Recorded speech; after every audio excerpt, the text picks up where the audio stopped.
Hello and welcome to another episode of test and travel with Sharmi. আজকে তোমাদের জন্য নিয়ে এসেছি একটা লস্ট রেসিপি যেটার নাম বেলা ঝোল।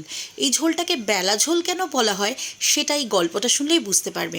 আসলে এখনকার দিনের মতো তখন ফোন করে আসার চল ছিল না, তাই হুটহাট করে মানুষের বাড়িতে একটা সময় ছিল যখন আত্মীয় পরিজনরা দুপুরবেলার দিকেই এসে পড়তো। তখন জোম্যাটো সুইগি ডেলিভারিও ছিল না, তাই বাড়িতে থাকা সবজি দিয়ে আর পুকুরের মাছ দিয়েই রান্না হতো এই বেলা ঝোল, যাতে গৃহস্থের বাড়ি থেকে না খেয়ে কোনো আত্মীয় পরিজন যেন ফিরে না যেতে পারে।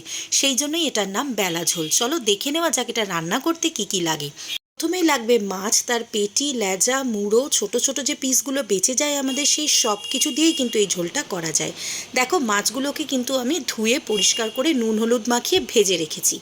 এইবার সেই একই তেলে আমি কালো জিরে ফোড়ন দিচ্ছি আর গোটা জিরে ফোড়ন দিচ্ছি, এই ফোড়নটাই কিন্তু দিতে হয়। এরপর আমি দুটো মিডিয়াম সাইজের পেঁয়াজ কেটে নিয়েছি এবং সেটাকে ভেজে নিচ্ছি, কুচো কুচো করে কেটে নিয়েছি। দিয়ে দিলাম একটু নুন, তাতে তাড়াতাড়ি পেঁয়াজটা আমার সফট হয়ে যাবে। তো নুন দিয়ে এবার আমি পেঁয়াজটাকে ভাজতে শুরু করলাম। পেঁয়াজটা যখন একটু ভাজা হয়ে যাবে, লাল লাল হয়ে আসবে, তখন তোমার বাড়িতে যে সবজি আছে, পটল, আলু, বেগুন, বড়ি, এই সব কিছু দিয়ে কিন্তু এই ঝোলটা করা যায়। তো এই সবজিগুলো দিয়ে আমি একটু ভেজে নিচ্ছি। দেখো, সবজিগুলো ভাজতে ভাজতে আমি তার মধ্যে মিশিয়ে দিলাম নুন, আর তার সঙ্গে দিয়ে দেব পরিমাণ মতো হলুদ।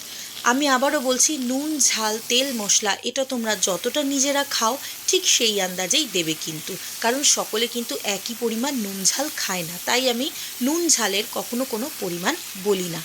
তো এই মশলাগুলো দিয়ে আমি একটু ভেজে নিলাম। যখন আলু আর পটলটা একটু ভাজা ভাজা হয়ে গেছে, তখন আমি একটা ছোট সাইজের টমেটো কুচো করে কেটে এর মধ্যে মিশিয়ে দিলাম একটু ট্যাঙ্গিনেসের জন্য।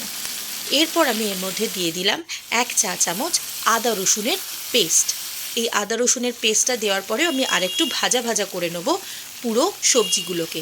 এরপর এর মধ্যে মিশিয়ে দেব সামান্য কটা মশলা, যেমন ধনে গুঁড়ো, কাশ্মীরি লঙ্কার গুঁড়ো আর শুকনো লঙ্কার গুঁড়ো। তোমরা চাইলে কাঁচা লঙ্কাও ব্যবহার করতে পারো। মশলাগুলো দেওয়ার পর আমি অল্প কিছুক্ষণ সবজিগুলো একটু নাড়াচাড়া করে সবজির গায়ে মশলাটা মাখিয়ে নেব। এই পুরোটাই কিন্তু একটু মিডিয়াম ফ্লেমে করবে, নাহলে মশলাগুলো পুড়ে যাবে। তারপর এর মধ্যে দিয়ে দিতে হবে পরিমাণ মতো জল। আমি দেখো জলটা বেশি করেই দিচ্ছি, কারণ এই জলেই কিন্তু আলু সবজিগুলো সেদ্ধ হবে এবং তারপর এর মধ্যে মাছও পড়বে। তো জলটা দেওয়ার পর পুরো জিনিসটাকে ভালো করে মিশিয়ে আমি ঢাকা দিয়ে রেখে দেবো। মাঝে মধ্যে একটু করে তুলে দেখে নেবো যে আলুটা সেদ্ধ হলো কি না।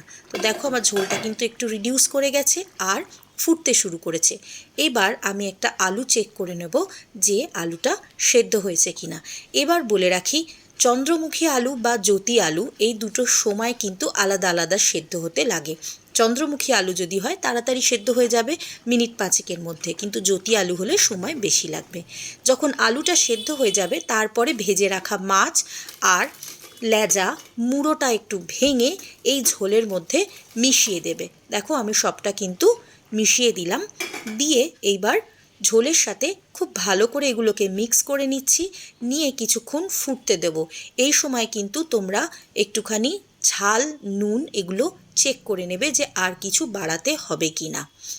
এবার আমি লাস্ট ফিনিশিংয়ের মধ্যে দিয়ে দিলাম 1/2 চা চামচ চিনি। চিনি দিলে কখনোই কিন্তু মিষ্টি হবে না, কালার ভালো আসবে, টেস্টও ভালো আসবে। আর দিয়ে দিলাম সামান্য একটু গরম মশলা।